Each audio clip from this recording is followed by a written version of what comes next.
Good evening and welcome to Q&A. I'm Tony Jones, live from Bankstown's Brian Brown Theatre in southwestern Sydney. Answering your questions tonight, the Attorney-General, George Brandis. Please welcome the Minister.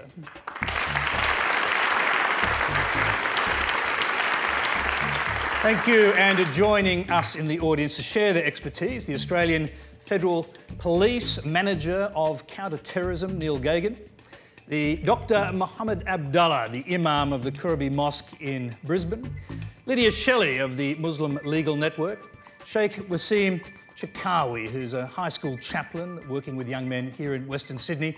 And the University of New South Wales Legal Research Fellow, Kieran Hardy. Please also thank them for joining us.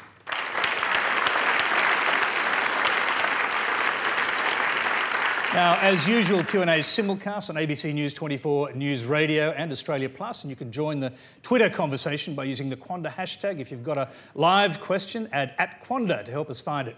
Well, less than 2 months ago, police and security services launched Australia's biggest ever counter-terrorism raids. They focused on the suburbs around Western Sydney, where we are tonight, and those raids, after those raids, the government has passed tough new laws which, to quote the Prime Minister, shift the balance from freedom to security. But some in this community say they've been unfairly targeted by the raids and by the rhetoric around Team Australia and the burqa ban.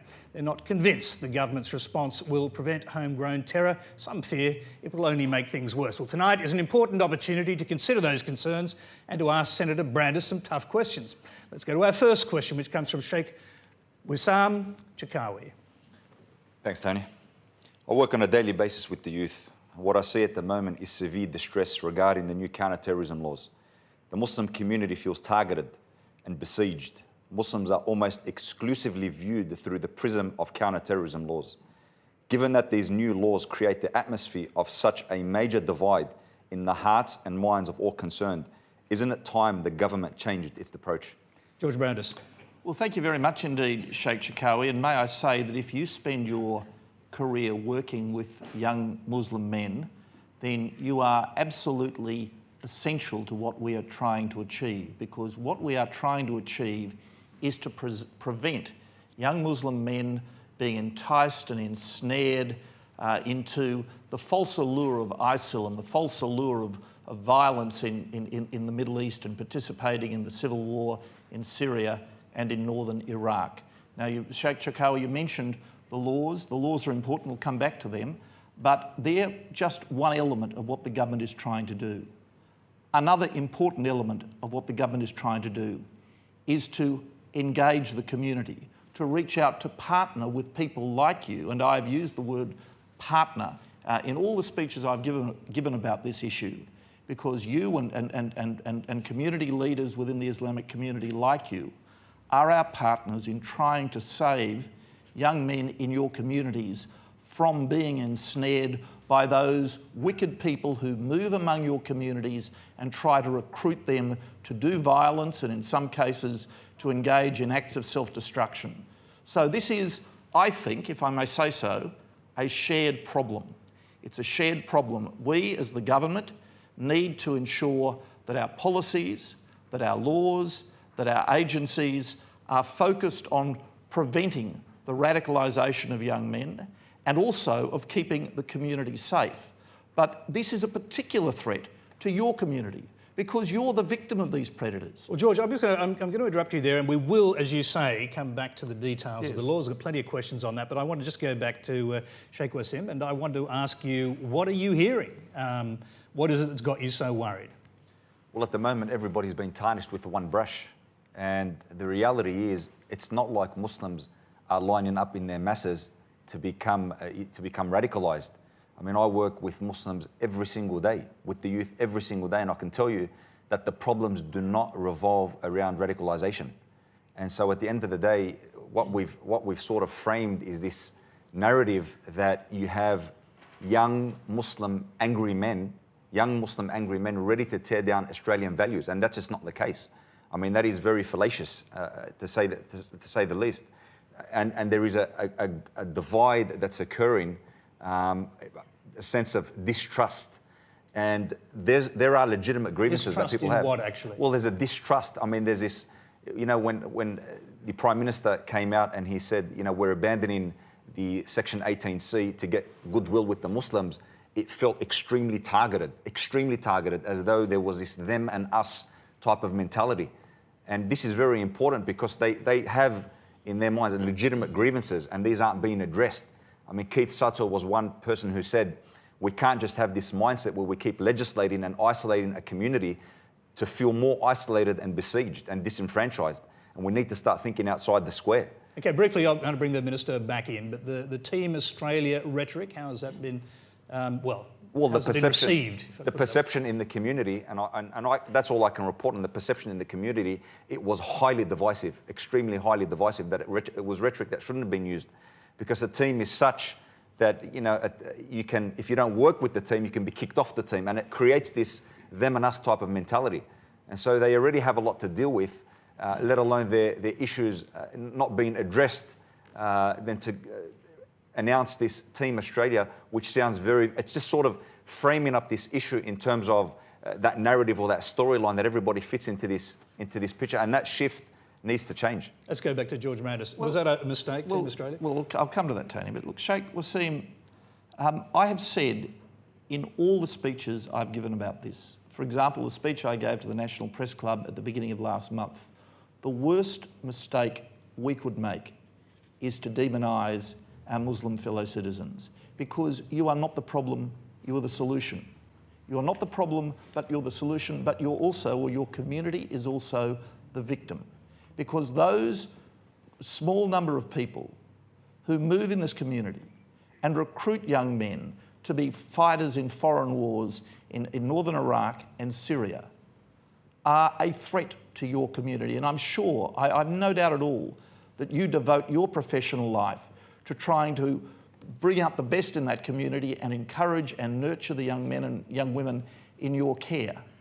What the government is trying to do is to protect the same community that you are nurturing through your pastoral work by protecting them from the predators who prey on them. Now, in relation, Tony, to Team Australia, can I tell you, Team Australia, from the mouth of Tony Abbott, is a word of inclusion. It is a word of inclusion. It is no, just listen. Just bear with me. It is a word of unity, of bringing people together. The way in which Tony, and I've known Tony Abbott for 33 years. Okay, I think I know him pretty well. The way in which he collectively addresses his cabinet colleagues. He'll sit down at a cabinet meeting in the morning and he'll say, "Now, team, we're going to do this and that." In the party room, the same. It's his favourite collective noun, to address a group of people as team. It's a word of inclusion, and it's a complimentary word, which is certainly what he meant on the occasion of that press conference, to say we are all one with another. We are all Australians together. That's what he meant. We're all on Team Australia. We're all Australians together, and we owe a loyalty and we have a commitment to one another. George Brandis, quite a few questions to get through. The next one does give you the perspective of a young person, a young man indeed. It's from Syed Hussein Azada. Thank you, Tony. As a young Muslim man, I'm constantly faced with this question. Why is it that Muslims are constantly racially profiled, stereotyped, painted with a broad brush, and are held accountable to the media and also to the greater society when one radical person takes a wrong step? Is that the nature of our fair go? Is that the nature of our multiculturalism and inclusion, as you're saying? Well, from my point of view, multiculturalism means that all the different cultures in our society should live peacefully and mutually respectfully together. Anybody who stereotypes the Muslim community does the wrong thing. But let's not blind out or turn our face from the fact that there is a problem. And the problem is, as I said to Sheikh Waseem a moment ago, that there are people, a small handful of, in my view, very wicked people, who target young Muslim men and try and ensnare them into going to the Middle East and fighting for ISIL and Jabhat al-Nusra and lead them on a path to self-destruction. Your community is the focus of that predation, and we're determined to do what we can, both for the benefit of the entirety of the Australian people, and in particular for the benefit of your community, to protect you. I'm just going to go back to, so he's got his hand up. Just stand up if you wouldn't mind. And okay, you're speaking directly to the Attorney General. You think something wrong is going on here by the way you're talking about being stereotyped? Well, what obviously, should I happen? think, what do you think should happen? well, extensive community consultation should take place. Young people within the community, within the Muslim faith, within the Muslim community, here you're in Bankstown, you're very well received. Young people within the Muslim community want to have their voice heard when there are legislation being put in place, where there are, constantly, we had the Section 18C, which was happening, and then all of a sudden that was dropped, and then we have a new anti-terror law that's specifically targeting the Muslim community with the amount of the raids that's happening. And out of that raids, we know the statistics. There's only a couple of people who have been who are taken into custody.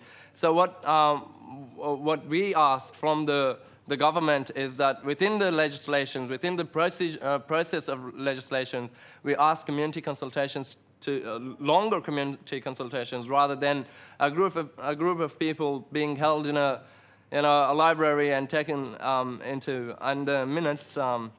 Minutes have been taken into consideration as a greater community consultation. Well, okay, I know you're going to get a chance to respond to all of these questions a bit later. I'm going to move on to another question now. We'll take that as a comment, Saeed, and the next question is from Rebecca Chowdhury. Mr. Brandis, according to media reports, approximately 70 Australians have had their passports cancelled in order to prevent them from travelling overseas to join forces with ISIS or similar groups. But where are these people now? And how do I know that I'm safe in the community, rubbing shoulders with these people every day? Well, you're right that, in fact, the figure, I checked it earlier in the day, the figure is 73. And the reason people have had their passports cancelled on this ground is to prevent them going to Syria and going to northern Iraq to fight for ISIL. In doing that, by the way, Australia is giving effect to its obligations under international law. On the 24th of September, the UN Security Council unanimously passed a Chapter 7 resolution, which is a binding resolution, 2178, in which, among other things, all member states accepted an obligation to prevent people crossing their borders in order to go and fight in the northern Iraq and Syrian civil war. So that is the voice of the entire international community, asking all the member states to assume an obligation which Australia, as a good international citizen, has assumed. Now, if I may come directly to the point of your question, in relation to the 73 people whose passports have been cancelled, that wouldn't have happened unless there were grounds. The reason there were grounds is because they were known to the authorities, and from the fact that they were known to the authorities, you should be reassured that the authorities have these people, have their eyes on these people and are going to ensure that they don't do harm. But we do have an obligation to protect not just our own community, but all nations have an obligation to protect the international community from facilitating participation by foreign fighters in that war. I'll quickly just go back to the question. You had your hand up, I think. That's right. You want to move on? Okay. We do, in the audience, we've got Lydia Shelley from the Muslim Legal Network. I mean, what do you think? Are people right to have fears about the fact that some of these people with cancelled passports are still in the community? If I may, I'd just like to jump it back a sec, if you don't mind. In terms of radicalisation, Senator Brandis, you completely ignore ASIO's reports to Parliament for some years now in stating that the rising right-wing groups in this country also pose a threat. So in this debate regarding radicalisation, it's not a Muslim or a non-Muslim issue. What it is an issue of national security, obviously. However, we're talking about radicalisation through a racial lens. So please don't use the Muslim people, don't use the issue of radicalisation to really sell these laws, which is really about a sustained attack on civil liberties in this country. Yeah.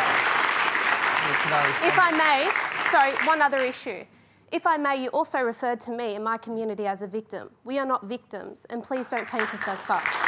And Can I just get you to respond to the question that just asked? Obviously, we have a woman over there who does not feel comfortable, she says, knowing that there are people in the community and she doesn't know where they are, who they are, and if they pose a danger to her. Sure, and I totally understand that. And again, this is not a Muslim issue. I have the same fears in my heart that every single other Australian has. So I'm just concerned that the government and perhaps the media is also complicit in painting this war on terror as a Muslim and non-Muslim issue. This is really about civil liberties in this country, and this is about a sustained attack by the government on those civil liberties. In a number of different ways, we can see that in the legislation. I'm sure it'll come out here by other members. Okay, and I also want to hear Can I respond to that, yes, please? you can, of course, briefly, and I want to hear from, if I can, from Neil Gagan from the AFP. Well, first of all, it's not right to say that right-wing extremist groups don't attract the attention of the national security agencies, because they do. But I wasn't asked about them, and we can't pretend that there isn't a specific problem here, because this is what we know. We know that at the moment there are, by our best estimates, 71 young Australians fighting in the northern Iraq and Syrian theatres for ISIL, Jabhat al-Nusra and associated terrorist organisations. We know that more than 20 young Australians have returned from doing the same thing. We know that 15 young Australians have been killed. 2 of them have suicided, have been suicide bombers in that civil war. And every last one of those people have been recruited from within this community. And that's why you mightn't like to hear me say the word victim, but what I'm trying to convey to you is that the government thinks that this community is being preyed upon. Its young men in particular are being preyed upon. They're being ensnared, they're being cajoled by those who would recruit them with perhaps the false glamour of participating in a foreign civil war and leading them on a path to destruction. Are you talking here about southwestern Sydney or the broad Muslim I'm talking about the broader Muslim community in Australia. So we're talking about more than 100 people, almost all of them young men, from the Muslim community. So please let us not. I hear what you say about civil liberties, and we can debate that as well, but please let us not pretend that there is not a specific problem that affects this community. Okay, Sheikh Mohammed Sorry, Abdullah, can I just actually, respond to that? you can briefly respond, but I want to hear from Certainly. Sheikh Thanks, Tony. Mohammed, because he's I'm from sorry, Brisbane. I think you've misunderstood what I've said, Senator Brandis. I never once discounted the fact that there is an issue in regards to why young men are leaving this country to go fight overseas. But I was specifically referencing how radicalisation in this country is being portrayed. We've recently had somebody, as a protester, and I use that term very loosely, dress up as in a Ku Klux Klan outfit and go to Parliament House to protest. The fact that somebody in this country could take the uniform of a right-wing organisation that has been filthy in its murder of people based on the colour of their skin is absolutely disgusting, and it barely raised a bit of laughter in Parliament and or the media. So the issue in regards to radicalisation is it's particularly being viewed through a racial and religious lens in this country. It is not sustainable. It is not going to protect Australian citizens long term. So I appreciate the fact that you're trying to highlight these issues of the Muslim community, and may I say you're doing a wonderful job using it and advertising it to sell your laws, which are an attack on civil liberties. Thank you. Look, I'm sorry, but let us not pretend that the 100 or more young men who have been enticed to go and fight for ISIL and Jabhat al-Nusra and other terrorist organisations have not come from a particular community. That's not the community's fault. It's the fault of the people who prey upon this community. And if what ISIL and Jabhat al-Nusra are doing isn't racism, engaging in genocide against the Yazidis and the Christians and the Shia and moderate Sunnis and the Kurds, if that's not racism, I don't know what George is. Brandis, just hang on for a second. Now, Dr. Mohammed Abdullah comes from Brisbane. Now, we're told this is a national problem, the attorney says. Your response to that? Do you mind standing up for us? Well, thank you very much for this opportunity, and we appreciate that. Whilst it is painted as a massive problem, I think the situation is not as grave as it has been painted.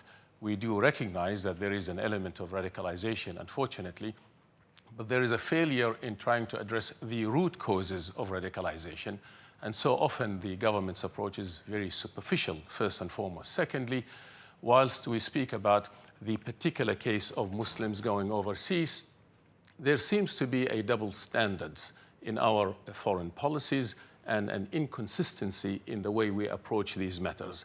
For example, how do we deal or how do you respond to the fact that is often raised by young Australian Muslims and otherwise that there are other non-Australian citizens non-Muslim Australian citizens who fight in other countries and come back also after fighting in countries committing at times. Do you want to be war crimes. specific there? Because I suspect you're talking about Israel and young Australians fighting for the IDF, but I'm not sure. Well, absolutely. This is the question that is often raised, Tony, and nobody has an answer to that.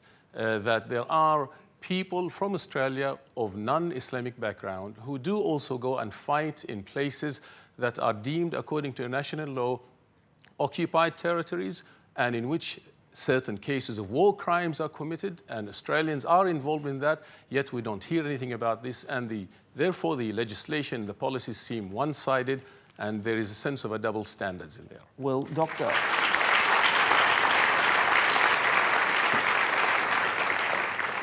Abdullah and I both come from Brisbane, Tony, and I've met Dr. Abdullah before. You came to the consultation I had in Brisbane in the course of the many consultations we had about this legislation. And if I may say so, sir, I greatly respect the work you do in your community. You are a great leader of that community. But I regret I can't agree with your equivalence between people who go to fight for ISIL and people who might fight with the IDF for a couple of reasons. First of all, it has always been consistent with Australian law for Australians, particularly Australians with dual citizenship, to fight in the military forces of the other nation to which they have citizenship. So if you're a dual Australian-Israeli citizen and you choose to become a member of the IDF, there's nothing wrong with that. And to say there's nothing wrong with that... Would that work out, by the way, for Russians? If you're a Russian citizen with a joint Russian passport, you go and fight with Putin? I'm not aware that there are any instances of that, Tony. But I'm just trying to get to the point. If the legal definition is, if you've got two passports, you can fight for that other country. Surely Russia comes into it. A foreign-friendly state, the law is that if you're a dual citizen of a foreign-friendly state, you can be a member of the armed forces of that state as long as they are not deployed against the forces of Australia. Is Russia an enemy state? Russia is not an enemy state, and I'll leave the international relations commentary to my friend Julie Bishop. But Dr. Abdullah, can I please, Tony, come back to your question, because it's an important question. There is no equivalence between the standing army of a foreign-friendly state like Israel and a terrorist insurgency like ISIL, and I am not aware of a single instance that a Jewish man or woman who has seen service in the IDF has come back to Australia and perpetrated a terrorist crime. I'll just quickly go to another question because we're in danger of not being able to get to all our questions. Our next one is from Jeff Allen. Where's Jeff? He's up there. I beg your pardon. Go ahead. Is there an ongoing investigation into the radicalisation of Abdullah Elmir? And do we know who paid for his fare? Is there sufficient legislation planned or in place to get to the root of this and successfully prosecute them? We should remind the general audience who Abdullah Elmir is. It's sometimes known colloquially in the media as the ginger jihadist. He's only 17 years old. Will he be prosecuted as an adult? Well, let me respond to the question I was asked. First of all, it's not my practice, for reasons I'm sure you'll understand, sir, to comment on a particular case and say whether or not a particular case is inside or outside the law, because that's a matter for prosecutors, for investigators, and ultimately for courts. And I think it would be quite wrong for the Attorney General to pronounce a premature judgment on a case on the basis of what has been in the media and on social media. That being said, it is against the law of Australia, and it has been against the law of Australia, by the way, since 1978, for anyone to go and fight in a foreign civil war. So if that's what any individual has done, then they're in breach of that law. There are other laws as well, including laws about the advocacy of terrorism. It is a crime for an Australian to commit murder overseas because that offence has an extraterritorial application. So an Australian fighter who kills someone, for example, is likely to have breached that law. So to set your mind at rest, there is a range of laws available to the Australian authorities to prosecute people who go overseas, who participate in foreign warfighting on behalf of ISIL, who are engaged in hostile military activity, perhaps in lethal activity, and are engaged in the proselytisation of terrorism. Now, I think that's all I can say in general. Whether this particular case answers that description is a matter which courts perhaps in the future will determine. George Brandis, I'm going to go down to our AFP Assistant Commissioner, National Manager for Counterterrorism, Neil Gagan. Neil, you've been listening to this discussion. I can get your broad thoughts, but also you could give us, if you can, your assessment of whether that is an ongoing investigation. I'm not going to comment about the ongoing investigation, but what he'll say is that the AFP and other law enforcement partners throughout the country went to the government and sought some changes to the law which will address the issue that was just raised by that gentleman. So I'm very comfortable those laws received royal assent today, and they will be playing in 28 days' time, so we'll be able to utilise those.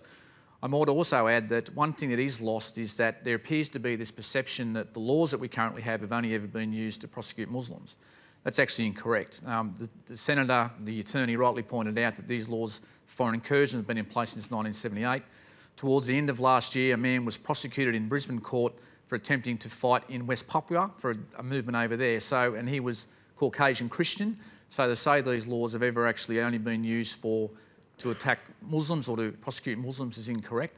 I might also say that when you hear law enforcement talk about these laws, we do not mention religion. We just talk about criminality and terrorism. And that is from the advice I received from Dr. Abdullah and others in relation to how we talk and present ourselves in the media. So law enforcement is listening to the community. We do take on board what the community says, but we must continue to work with the community because they are our eyes and ears. And so listening to members of the community here, do you fear at all that these tougher new laws are going to have some kind of backlash among young people who feel they're being targeted, stereotyped, and even racially stereotyped? No, I don't, Tony, but I think we can all do more to work with young members of the community to ensure that they actually have a better path. I mean, by the time it gets to me as a law enforcement officer, it's too late. It's a socio-economic issue. We need to make sure there's better education, better engagement, better education through the schools. So we need to work as a community together to present that. People need a path and need a way forward. Yes, but does your intelligence tell you in the community that there is a growing anger among young people about these laws? We are still getting significant support from the community to assist us with our investigation, and without that, we can't do that. So we're very thankful. All right, let's move on. We've got another question from Tariq Halcha. Mr. Brandis, I just want to make it clear that I'm actually not a fighter, despite my appearance this evening. Just making that clear. My question to you is, the new Foreign Fighters Bill aims to ban travel to so-called designated zones of terrorist activity. Yes. My family comes from a really peaceful small village in the Middle East, but I'm actually gravely concerned that these proposed laws will terminate or impact my ability to visit my family. So my question to you is, how are these so-called zones chosen, and how will my freedoms to visit my family be protected by the government? Well, thank you very much. That's an important question. As Deputy Commissioner Gagan just said, these laws were only proclaimed today. So, in fact, there are no designated areas. When the Prime Minister and Ms Bishop and I announced what we were proposing to do on the 5th of August, I said on that occasion that I thought that this was a power that would be used very sparingly, and I remain of that view. And there's absolutely no, I don't know the circumstances of your parents' village, but there's no particular reason to believe that any particular locality will be the subject of a declaration. But let us say, for argument's sake, that one were. And you had a reason, a bona fide reason to visit a member of your family in that village. Well, that is a defence to the offence. So that is a carve-out that we have specifically recognised in crafting this law. We've identified a number of carve-outs. One is humanitarian workers, One is people who are engaged with the military naturally. One is people who go to the locality to make a bona fide visit to a member of their family, and there are others as well. Would you investigate that visit in order to find out what it was for? I mean, I imagine that's what yes, people you would. are nervous yeah, about. I mean, I'm not the prosecutor, and perhaps Deputy Commissioner Gagan can have something to say about this as well. But if nobody's going to prosecute for this offence without informing themselves of all the relevant facts. Well, let's just go down to Neil Gagan. I noticed you raise your eyebrows at that moment. Perhaps it is quite a difficult question to answer. But how will you know what people are doing in other countries? Might I start? There's significant public interest issues here too, and the Commonwealth Director of Public Prosecution would have to turn their mind to the public interest value of us prosecuting in the first place. Yeah. So it would depend on the circumstances, but I'm clearly not going to disclose methodology in relation to how we would find out that someone was offshore, but there are ways of finding out, and we, if necessary, could obtain that information back and go down a prosecution path. But anyone who went to a region where there'd been fighting, you'd somehow look behind it to see what they were doing. Is that what you're saying? Potentially, but I mean, Tony, it has to be taken on its circumstances. Not, every case is different. Okay, can I add one well, yes, you can, fact? but the question has put his hand up, so we'll go back to him. Tariq, can you stand up? Sorry. The reason why I asked this question was because I was with my friends a few weeks ago, and one of them was making a joke about how I would have to explain myself every time I'd visit my family, and the group found it quite hilarious. But the point behind my question was that when the government makes laws, it has to also balance public reaction, and it has to balance public sustainability, as Lydia mentioned earlier. And I just feel as if these laws and the way that they're translated in the media are having a direct impact on a selective group of people, and I'm included. And I'm not even involved in any particular community. So for this to impact me in this particular way, I feel like lawmaking is not managed very well in this situation. And I think that's what my major concern is. I'm sorry. Well, Tariq, the laws don't impact you because, as I said a moment ago, no areas have been declared. It's unlikely that many areas will be declared, and there's absolutely no reason to believe that the particular village where your family lives would be among them. But as Deputy Commissioner Gagan said, there are a number of things that prosecutors take into account because of and there is a specific public interest criterion in the guidelines of the Director of Public Prosecutions. And as well as that, because of the unusual nature of this law, this is one of that category of laws that requires the consent of the Attorney-General before a prosecution can be brought. Okay, well, now Kieran Hardy is here. He's from he's a research fellow at the UNSW. He's looked into these laws. I just want to hear your view briefly on this. The declared area offence, I think the Attorney's right that there was a list of exemptions, included bona fide family visits, humanitarian work, official duties, conducting official duties. But there are a lot of other reasons why people might travel to a foreign conflict zone, religious pilgrimages, visiting friends, commercial transactions. And that might seem unlikely that people might go there for commercial transactions to a hostile area of Iraq at the current time. But I mean, the laws could still apply to declared areas in Indonesia or elsewhere. And that could pose a real issue. Are you worried you'll end up as a sort of glorified travel agent having to approve whether someone goes to X country or Y country? No, I don't think so, Tony, and I think it's a serious question that deserves a more serious answer, frankly. There are a couple of points I'd make to you. We have tried to anticipate the most common reasons why it would be perfectly acceptable for somebody to travel to an area like this as well. If you've read the provision, you would know that there's also a general power for the Attorney-General to list by regulation other reasons for travel. And lastly, this isn't a law against travelling to a conflict zone. This is a law against travelling to a declared area. And the way in which this is going to work, it's not going to work so that any area that is a conflict zone is going to be declared an area as a no-go zone, as it were.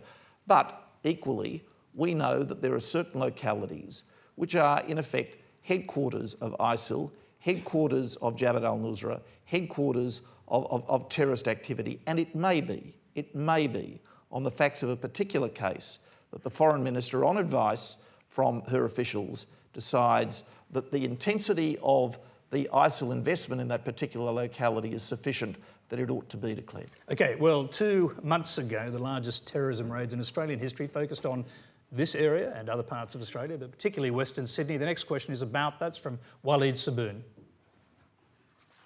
Thank you.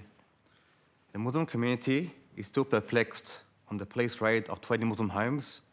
There were allegations of unnecessary force by the police, allegations that some of the suspects did not know each other, and the police went to all this trouble and only achieved 1 arrest and seized 1 plastic sword. How did the police get it so wrong? And what measures have the police undertaken to ensure that this doesn't happen ever again? Can we start with Neil Gagan to answer that one, then we'll come back to the Attorney General. Look, the first instance is most important is an issue of public safety, and the reason why those warrants were executed is we had credible information to suggest that a terrorist attack was imminent, and we took the appropriate course of action. And with no apologies for that. That was done in consultation with the New South Wales Police. It was not a plastic sword that was seized, I'll get that very clear. What was it? It was a legitimate sword that was seized. It wasn't plastic. It was taken because it was a weapon, and therefore we took it. The number of police used have also been criticised. Again, we make no apologies for that. For us, it's an issue of officer safety, and when you take into consideration the type of resources we used, we believe, as does the New South Wales Police, that those resources were appropriate. What we will see now is more raids like we saw in Sydney, because the environment has changed, the paradigm has changed such that we will be forced to react much quicker than what we previously have. And I think that the community will see more of this, where we'll do a large number of execution of search warrants and probably only 1 or 2 arrests. Are you saying that you are now preparing for raids on a similar scale to the ones we've already seen? I didn't say that, Tony, but what I think... You said more raids like the one in Sydney. I said what the community will have to see, I think, and what the community will expect is that similar raids that will take place in the future. We have a large number of ongoing investigations, and they will continue, and we will continue to act appropriately for public safety reasons. So is it kind of overkill in order to prove a point? Or? No, it's not overkill. We need a search warrant to actually execute those warrants and those raids on those premises, as the term is used. And it is given to us by a magistrate looking at an affidavit to ensure that there's sufficiency of evidence to go forward. So it's not just us going on a whim. It is utilising what we are able to do through a judicial notice, judicial order. A hand just went up in the audience there. Go ahead.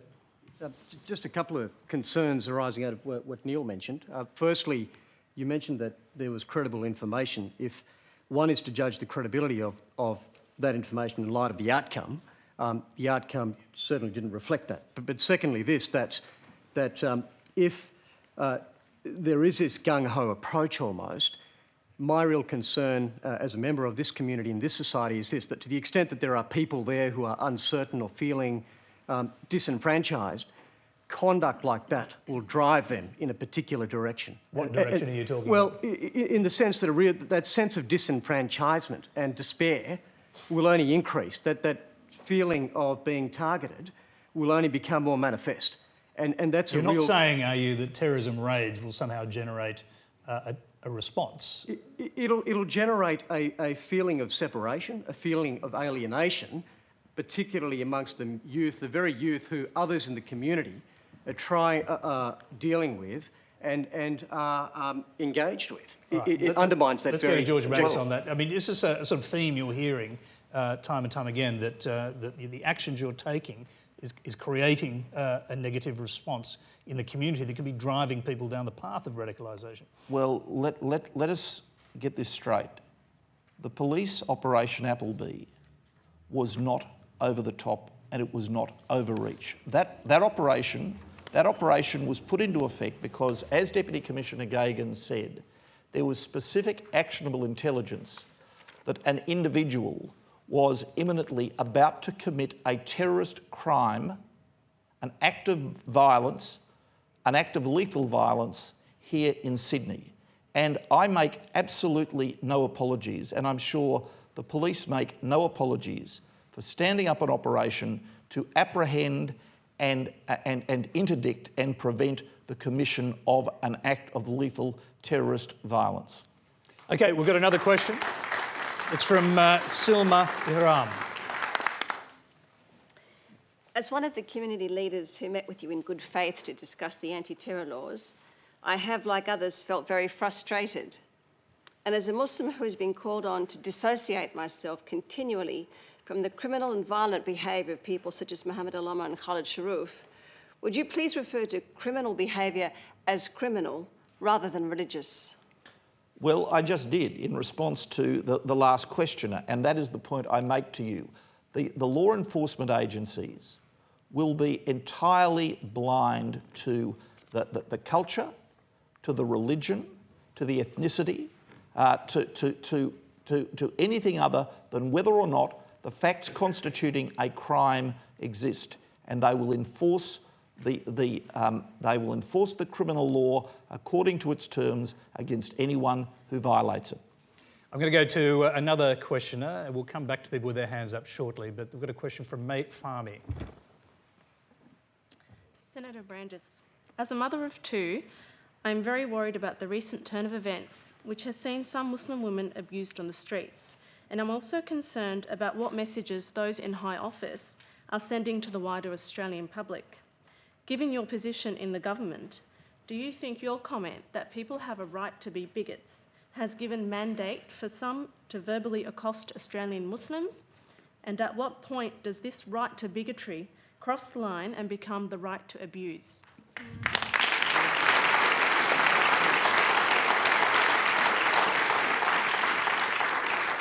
Well, the answer to your question, May, is absolutely not. And I think we should never confuse freedom of speech with abuse, including verbal abuse. It is always against the law, and it should always be against the law to engage in verbal assault, the verbal assault of people.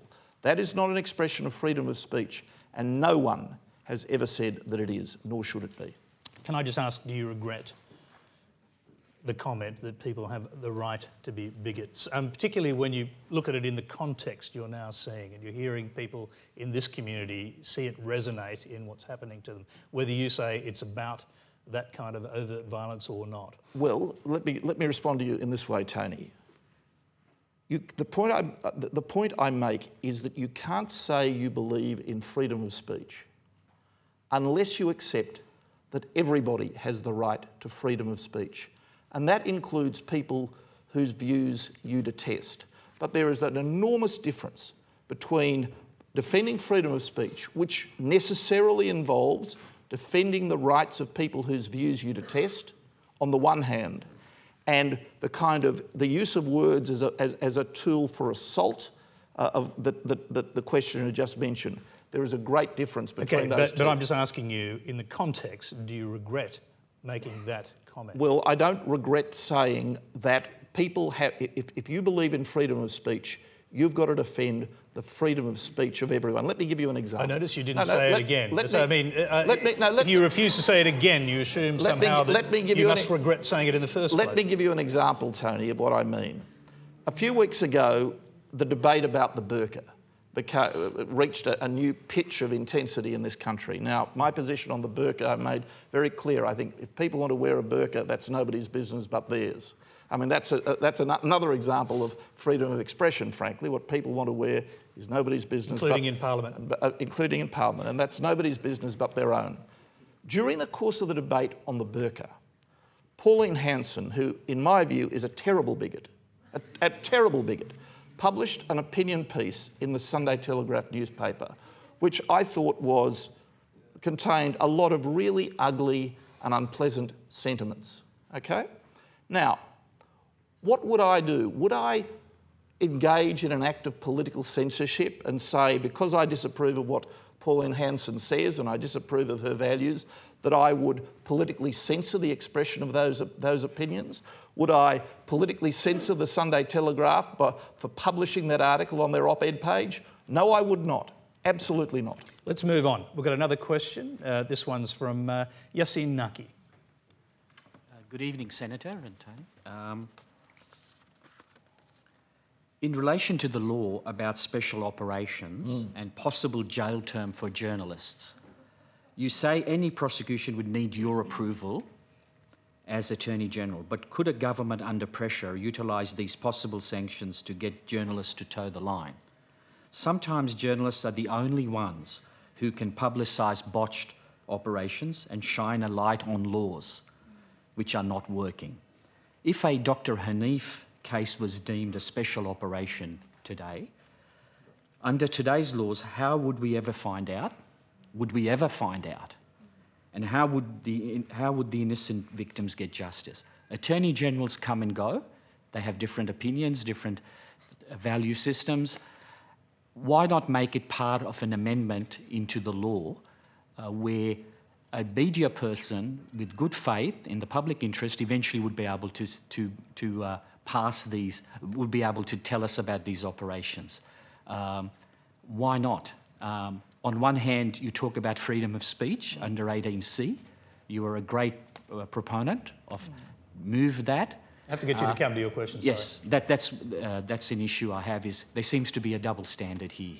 Well, I don't think, with respect, there is a double standard, and it's an important question. So let me answer it with care. First of all, the provision which is provided for by Section 8 of the Director of Public Prosecutions Act that enables the Attorney General to give a direction to the DPP about a prosecution can't be used to author or to instruct a prosecution.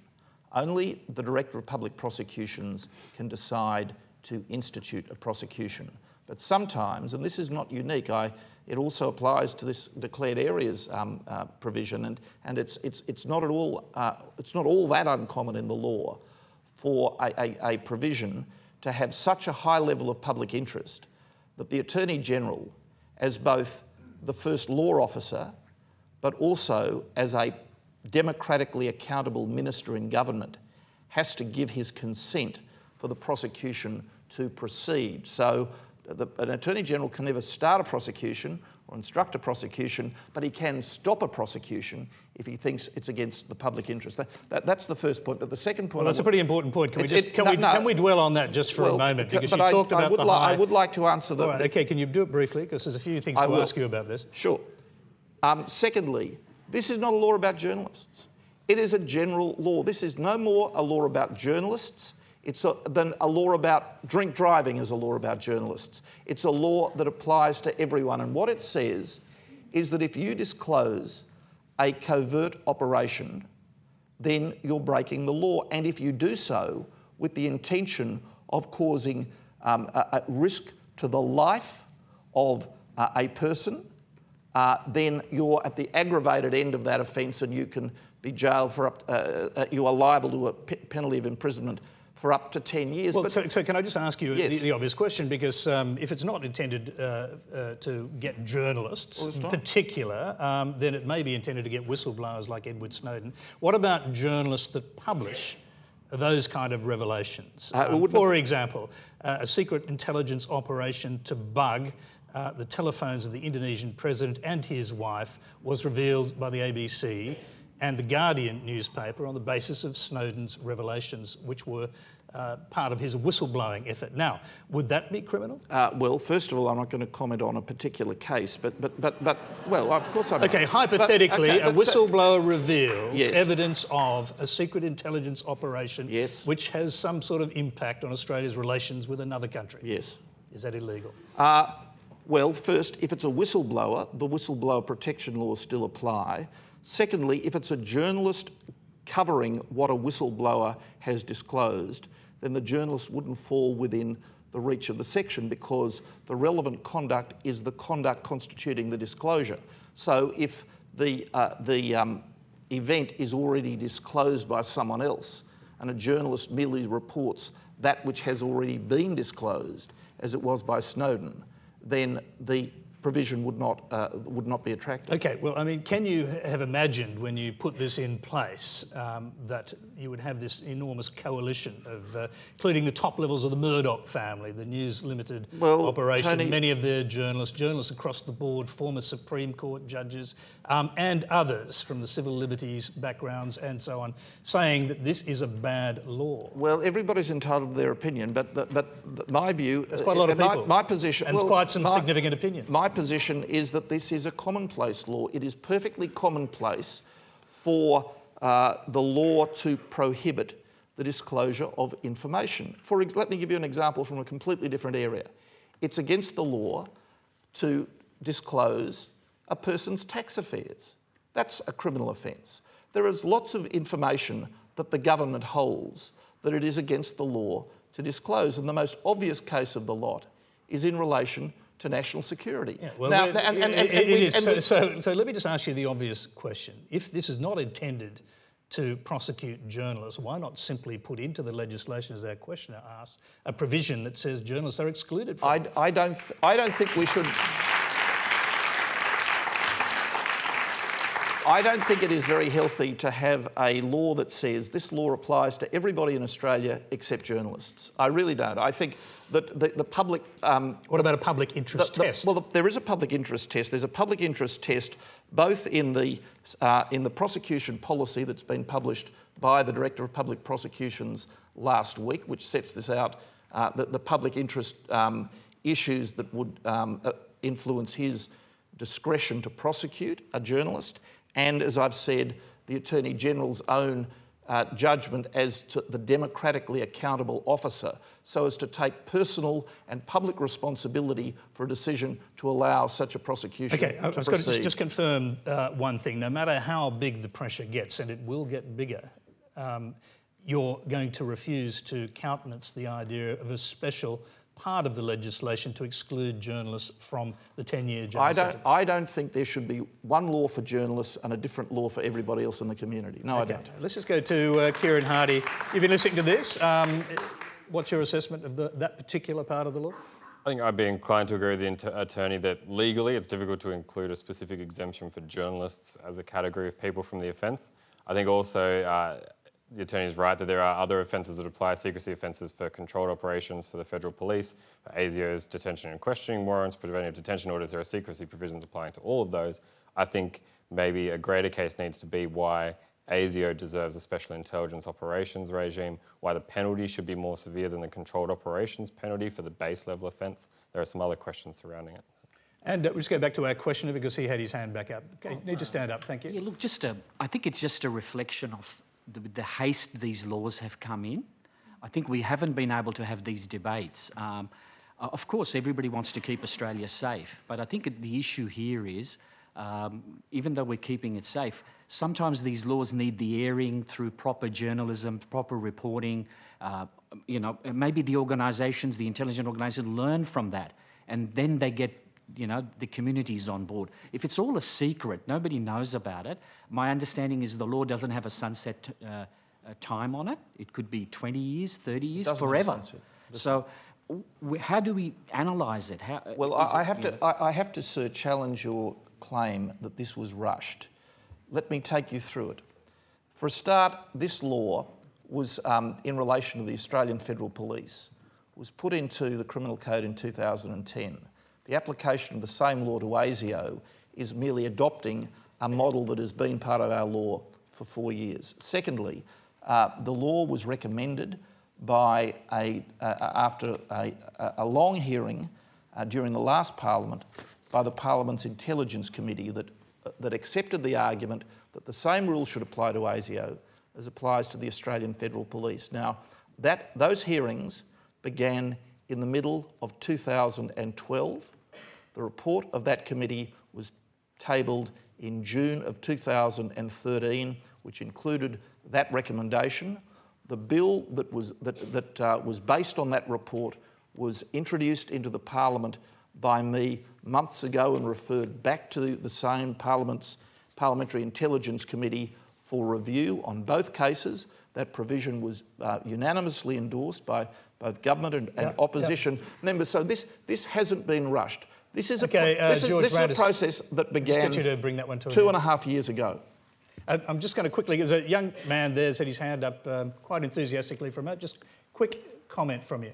I'm a young journalist and I'm quite concerned about these laws and the ability for me to remain integral to my role as a journalist. But I'm just wondering if, with all these attacks on our civil liberties in Australia now, whether or not you think it's time that we actually adopted a Bill of Rights like New Zealand or the United States, dare I say it. I think George Brandis has answered that so many times that I'm not going to go to that take question. That as a comment. We'll take that as a comment. We'll go to Lydia Shelley. The answer is that he won't go for a Bill of Rights, I can assure you. Lydia Shelley.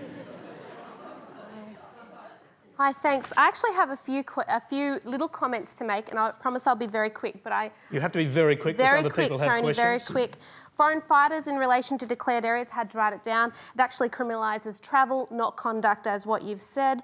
A number of media and legal Lydia, experts we're going to ask you. have I'm already sorry, I'm made going to ask you submissions if regarding you've got a this. question to ask us, and we'd like you to come to that if you wouldn't mind. Sorry about that. Favourite topic, metadata. In terms of metadata, that's a question you submitted to us. It is indeed. Australia is bucking the global trend on the issue of retaining metadata. The European Court of Justice has declared retention as wide-ranging and particularly serious interference with fundamental rights to respect for private life and the protection of personal data. Denmark abandoned data retention in June 2014. Germany has stated that it has no statistically relevant effect on crime. So why are you insisting on further metadata laws, especially in relation to it capturing everything? Quite simply, it's going to be difficult to analyse the data that is produced. Well, first of all, we're not insisting on new metadata laws because we don't have any pre-existing metadata laws. I fundamentally disagree with your premise that this is something that is against a global trend, and you don't, with respect, you don't accurately state the decision of the European Court of Justice in April, because although it is true that the European Court of Justice in April struck down the European Data Directive, in the same decision in which it struck the European Data Directive down, it also said that laws mandating the retention of metadata were consistent with the right to privacy and were consistent with a person's right to their personal data, both rights recognised by the European Human Rights Charter. They struck that particular data directive down on the ground of proportionality, that the particular data directive was too sweeping. Now, since that decision was made, all but 4 of the European nations whose metadata retention laws were struck down have enacted new metadata retention laws consistent with the guidance of the European Court of Justice, and one of the 4 that hasn't yet, Czechoslovakia, is in the process of legislating at the moment. So what you put to me, in fact, is quite wrong. Okay, well, can I put something to you? And that is that I think a lot of Australians are probably quite surprised to hear Commissioner Colvin suggest that these metadata, or the metadata gathered, could be used in a whole range, beyond terrorism, of different prosecutions, possibly even against internet pirates. And I'm just wondering, did you realise when you put these laws in place, they might in fact be used to get kids who are downloading illegally movies? Well, they can't be and they won't be, and Commissioner Colvin has corrected his remarks. So he was wrong? He's corrected his remarks. Can I just confirm, he was wrong when he said that, was it? He's indicated that that's not what he meant. So what did he mean? I'm not Commissioner Colvin, but let me tell you what the position is. The mandatory metadata retention regime applies only to the most serious crime, to terrorism, to international and transnational organised crime, to paedophilia, where it's been, where the use of metadata has been particularly useful as an investigative tool, only to crime and only to the highest levels of crime. Breach of copyright is a civil wrong. Civil wrongs have got nothing to do with this scheme. I'll just, I see that Neil Gagan's nodding there. Just very briefly, no use of metadata to get people taking stuff illegally off the internet, is that right? That's correct. Unless it's pornography, presumably. Well, child exploitation material is a crime, Tony, and the metadata is crucial to the investigation of that particular offence, as it is for terrorism. Can I give you an example of why this is so important? You can, but we're fast running out of time. We've got one more question we want to get to, so can you be brief? Recently, Europol, the European International Police Agency, conducted a major child exploitation investigation. In the United Kingdom, where there are metadata retention laws, there were 371 suspects. 240 were identified by metadata, and there were 121 successful prosecutions. In Germany, in the same investigation, there were 377 suspects. Because there was no capacity to access metadata, there were only 7 of the 377 identified, and there were no successful prosecutions. There is a world of difference between the capacity of the police to crack down not just on terrorism, but on evil things like pedophilia and child exploitation networks through the use of metadata, of which that is a recent practical example. Okay, we've got one question we have to go to. It'll be our last question. It's from Kavita Bedford. Senator Brandis, let's just say hypothetically the worst case scenario happens. We have a returned fighter from ISIS who comes and commits an act of terror on Australian soil. Given what we know with recent events and that the Muslim community is one of the first to feel the heat, what measures and strategies have you actually got in place at the moment to protect Muslim communities and the community at large and maintain social cohesion for this nation? Well,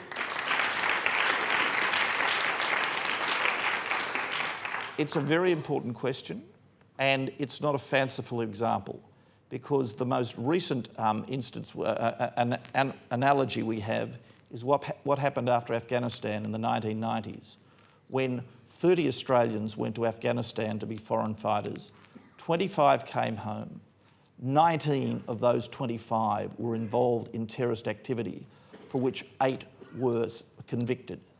So this is not fanciful. This is a real threat to our country that we're determined to stop. Now, coming immediately to your question, we've come full circle tonight, because it's really the same answer as I gave to the gentleman who asked me the very first question. These laws are not laws directed against the Muslim community. The people, the wicked people who ensnare and entice young Muslim men into a view of the Islamic religion that the Grand Mufti described as a sin against God and a crime against humanity, are the enemies of the Islamic religion.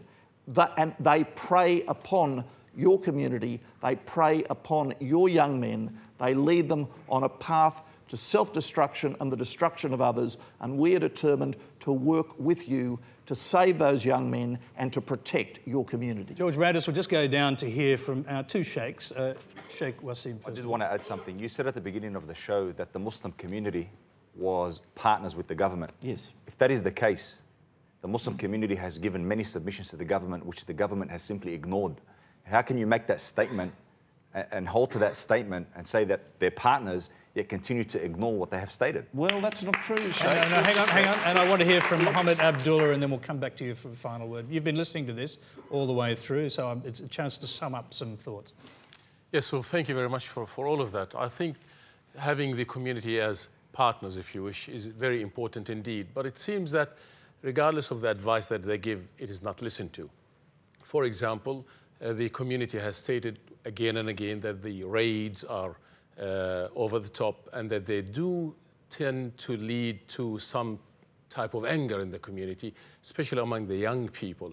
But then we continue to have the same explanation that they are needed, that we must have them, yet the community continues to give that feedback to say, well, it is not the right approach. So it is important to have and include the community in this process, but the advice that the community often gives is not so much accepted, if you wish. This is on one hand. On the other hand, it is important to unequivocally state to the Australian people, from people, well-respected people like yourself and our Prime Minister, that this is not a Muslim problem. This is a human problem that requires intensive and complex analysis to try to find out what are the root causes and how best can we address it, and not to continue to give the same narrative that essentially paints the Muslim community with one negative, pejorative paint. Thank you very much. And we have only a short time to sum up. There's very little about what both of you have said that I disagree with, and I honour and respect the work you do, because I mean very sincerely that we are partners in this endeavour. There is one respect though that I don't accept what you've put to me, and that is that in the consultations the government hasn't listened. Because I've conducted many of these forums in Brisbane, in Sydney, in Melbourne, and my colleague Conchetta Fierravanti-Wells has conducted them elsewhere also, and we have listened. There are aspects of these laws that are in the form that they take specifically as a result of what was said to me by people at those forums. Let me give you an example. A quick one. A very quick example. The declared areas offence that we've spent so much time talking about tonight. A young lady at the Melbourne forum said to me, this would make such a difference if it were sunsetted. And you'll recall, sir, at the Brisbane forum, somebody made the same point. I was moved by what they said. There originally wasn't a sunset provision in that for that offence. There now is. That's a practical example of how the consultations actually improved the legislation, and you were listened to. All right, we'll see if you listen to Lachlan Murdoch. That's all we have time for. Please thank Attorney General George Brandis and our other special guests.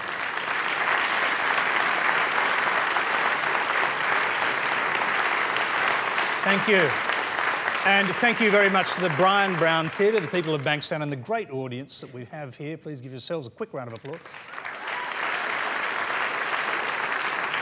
Thank you so much for being here. Now, joining us next week on Q&A, Baroness Susan Greenfield, the Oxford neuroscientist who believes pervasive digital technology is rewiring our brains, along with Environment Minister Greg Hunt, Shadow Minister of Infrastructure Anthony Albanese, Australia's youth representative to the United Nations Laura John, and the Deputy Director of the IPA James Patterson. Late Line's coming up next. We'll see you next week on Monday for another Q&A. Good night.